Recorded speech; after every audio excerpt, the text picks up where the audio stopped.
کیا۔ بسم اللہ الرحمن الرحیم۔ میں تھوڑا سا مقدمہ بتاتی چلوں کہ شیطان جو ہے در حقیقت وہ جیسے سب جانتے ہیں کہ وہ اللہ کی ایک اچھی مخلوق تھا، اور پھر اس کے بعد جب اسے کہا گیا سجدہ کرنے کے لیے اور ساری بات ہوئی تب اس سے گناہ ہوا اور اسے نکالا گیا۔ جب اسے نکالا گیا تو اس نے پروردگار عالم سے یہ کہا کہ پروردگار میں تیری سلطنت سے نکلتا ہوں، یعنی جنت سے نکلتا ہوں، لیکن جب میں تیری جنت سے نکلتا ہوں اور میں اطراف میں نظر کرتا ہوں، آگے پیچھے دیکھتا ہوں، تو مجھے کہیں پر بھی تیرے سوا کچھ نظر نہیں آتا۔ اگر زمین بھی ہے تو تیری ہے، اب میں جاؤں تو کہاں جاؤں؟ تو اس وقت اس نے سب سے پہلے مکان کا سوال کیا کہ میں رہوں گا کہاں پہ؟ تو کہا یہ گیا، جواب یہ آیا کہ جس جگہ پر بھی گناہ ہوگا وہ تیرا مکان ہوگا۔ تو اس نے کہا اچھا میرے لیے خوراک کیا ہوگی، میں کھاؤں گا کیا؟ تو جواب یہ آیا جو بھی غذا، جو بھی لقمہ بغیر بسم اللہ کے بنی آدم اپنے دہن میں ڈالیں گے وہ تیری خوراک ہوگی، لہٰذا بغیر بسم اللہ کی جتنی بھی خوراک ہمارے منہ میں جاتی ہے اس میں شیطان شریک ہوتا ہے۔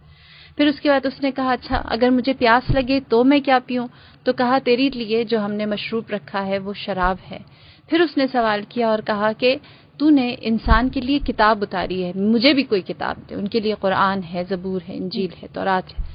تو اس وقت کہا یہ گیا کہ تمہارے لیے جادو ٹونا کی کتاب ہے۔ پھر اس نے سوال کیا اور کہا کہ تو نے انسان کے لیے دعا کا راستہ رکھا ہے، وہ جو 4 سمتوں سے اس کے اختیار دیا گیا ہے، اور اللہ نے جو 2 سمتیں انسان کے لیے رکھی، ایک دعا اور دوسرا سجدہ ہے، صحیح۔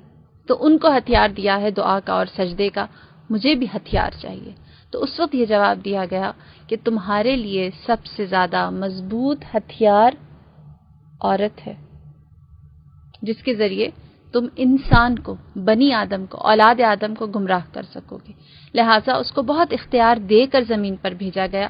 اور پھر یہ کہا گیا جسے ماریہ نے بھی اشارہ کیا، اس نے کہا کہ میں چاہتا ہوں خدایا میں نے تیری اتنا عرصہ عبادت کی ہے، 40,000 سال زمین پر کی، 40,000 سال آسمان پر کی، 40,000 سال پہلے آسمان پر کی، اور اسی طرح پورا لمبا سلسلہ ہے، 7 آسمانوں پر اس نے اللہ کی عبادت کی، میں نے اتنی عبادت کی، مجھے اس کی جزا کیا ملے گی؟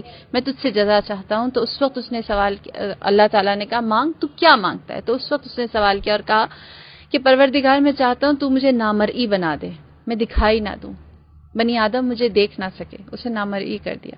پھر اس نے کہا کہ مجھے اس بات کا اختیار دے کہ میں جو انسان کے ذہن میں خیالات خطور کرتے ہیں اس میں وسوسہ ڈال سکوں، لہٰذا اسے یہ اختیار بھی دے دیا گیا۔ پھر اس نے کہا کہ پروردگار مجھے یہ اختیار دے کہ میں انسان کے خون میں روان ہو جاؤں۔ بس اس سے کہا گیا تیرے اعمال کی جزا یہ ہے کہ انسان کے خون میں رواں ہو جائے۔ پھر اس کے بعد اس نے سوال کیا اور کہا کہ مجھے آخری اختیار یہ چاہیے ہے کہ انسان کے اوپر جب قبض روح کی جائے گی اس وقت مجھے اجازت دے کہ میں وقت آخر انسان کی قبض روح کے وقت اس پر آؤں اور اس سے وہ چیز منواؤں جو میں منوانا چاہتا ہوں، لہٰذا شیطان کو یہ اختیار بھی دیا گیا۔ رہی بات کہ کیوں یہ اختیار دیا گیا، وہ عبادت جو اس نے اتنا عرصہ اللہ کی تھی اس کی جزا کے طور